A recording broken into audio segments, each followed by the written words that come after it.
Hi friends, வணக்கம். இந்த வீடியோவில் நம்ம பார்க்க போகிறது என்னென்னு பார்த்தீங்கன்னா, ரொம்ப கம்மியான வட்டியில் எப்படி 10 லட்சம் ரூபாய் கடன் வாங்குறதுன்னு சொல்லி தான் இந்த வீடியோவில் டீட்டெயிலாக பார்க்கலாம்.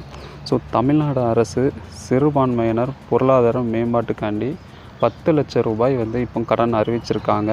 அதாவது இந்த திட்டத்தோட பெயர் என்னென்னு பார்த்தீங்கன்னா, விரசாத் கைவினை கலைஞர் கடன் திட்டம். இதற்காண்டி 10 லட்சம் ரூபாய் இப்போ கம்மியான வட்டியில் கடன் வாங்கிக்கிடலாம். இதுக்கு என்னென்ன தகுதிகள் வேணும், எப்படி விண்ணப்பிக்கணும், என்னென்ன டாக்குமெண்ட் வேணும், இது எல்லாமே இந்த வீடியோவில் முழுமையாக பார்க்கலாம்.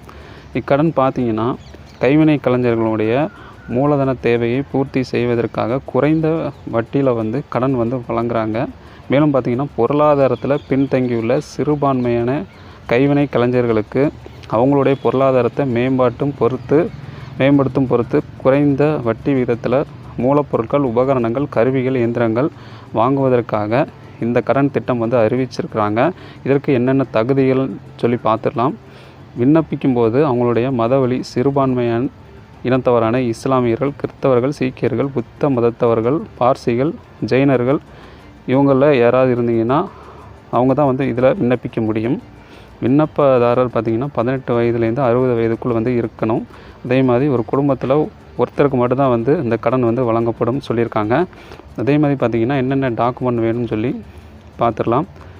ஜாதி சான்றிதழ், மதச் சான்றிதழ், வருமான சான்றிதழ், அவங்க இருப்பிடச் சான்றிதழ், ஆதார் அட்டை, திட்ட அறிக்கை, வேறு பேங்க்கில் என்னென்ன டாக்குமெண்ட்லாம் கேட்குறாங்களோ அந்த டாக்குமெண்ட் கொடுக்கணும். திட்ட அறிக்கைன்னா ஒன்றும் இல்லை, உங்களுடைய ப்ராஜெக்ட் ரிப்போர்ட்டு தான் திட்ட அறிக்கை. அதே மாதிரி விண்ணப்பிக்கும் முறை எப்படின்னு பார்த்தீங்கன்னா, கலெக்டர் ஆஃபீஸில் உள்ள நீங்கள் மாவட்ட பிற்படுத்தப்பட்டோர் நல அலுவலகம், மாவட்ட சிறுபான்மையினர் அலுவலகம் இவங்கள்ட்ட நீங்கள் ஃபார்ம் வாங்கி விண்ணப்பிக்கணும். அதே மாதிரி பார்த்திங்கன்னா மண்டல கூட்டுறவு சங்கங்களில் இணைப்பதிவாளர் அலுவலகங்களுக்கு கூட நீங்கள் ஃபார்ம் வாங்கி விண்ணப்பிக்கலாம். அதே மாதிரி மாவட்ட மத்திய கூட்டுறவு வங்கி அல்லது அதன் கிளைகள் அல்லது நகர கூட்டுறவு வங்கி அல்லது தொடக்க வேளாண்மை கூட்டுறவு வங்கி இங்கே கூட இந்த அப்ளை பண்ணுறதுக்கான ஃபார்ம் கிடைக்கும்னு சொல்லியிருக்காங்க. அதே மாதிரி பார்த்திங்கன்னா இதுக்கு ஆண்டு வருமானம் எவ்வளோ இருக்குன்னு பார்த்திங்கன்னா, திட்டம் 1, திட்டம் 2ன்னு சொல்லி 2 விதமாக பிரிச்சுருக்காங்க. திட்டம் 1ல் பார்த்திங்கன்னா கிராமப்புறங்கள் மற்றும் நகர்ப்புறங்கள் இருக்கிறவங்க 3 லட்சத்திற்கு குறைவாக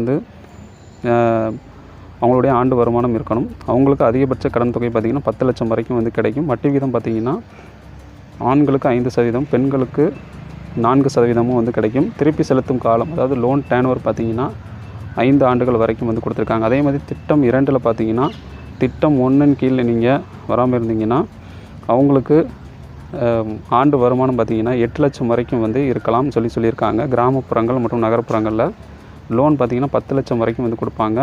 அதே மாதிரி வட்டி வீதம் பார்த்திங்கன்னா ஆண்களுக்கு 6%, பெண்களுக்கு பார்த்திங்கன்னா 5% கொடுப்பாங்க. அதே மாதிரி லோன் கட்டுவதற்கான கால அளவுகள் பார்த்திங்கன்னா அதிகபட்சம் 5 ஆண்டுகள் கொடுக்குறாங்க. ஸோ நீங்கள் இந்த திட்டத்தில் பிற தகுதி உடையவராக இருந்தீங்கன்னா கண்டிப்பாக அந்த லோனுக்கு விண்ணப்பிங்க. 10 லட்சம் ரூபாய் வரைக்கும் நீங்கள் கடன் வாங்கிக்க முடியும், ரொம்பவே கம்மியான வட்டியில். ஸோ பேங்க்கில் போய் கேட்டாலுமே சாதாரணமாக ஒரு லோன் அப்ளை பண்ணும்போது கேட்டாலும் கிடைக்காது. இந்த மாதிரி ஒரு திட்டத்தில் நம்ம அப்ளை பண்ணும்போது தான் கிடைக்கும். ஸோ இதை யூஸ் பண்ணிக்கங்க. ஸோ இந்த வீடியோ கண்டிப்பாக எல்லாத்துக்கும் யூஸ்ஃபுல்லாக இருக்கும்னு நான் நினைக்கிறேன். வீடியோ பிடிச்சிச்சுன்னா லைக் பண்ணுங்கள், ஷேர் பண்ணுங்கள், கமெண்ட் பண்ணுங்கள். மறக்காமல் நம்ம தமிழ் கரியேஷன் யூடியூப் சேனலை சப்ஸ்கிரைப் பண்ணிக்கோங்க. நன்றி.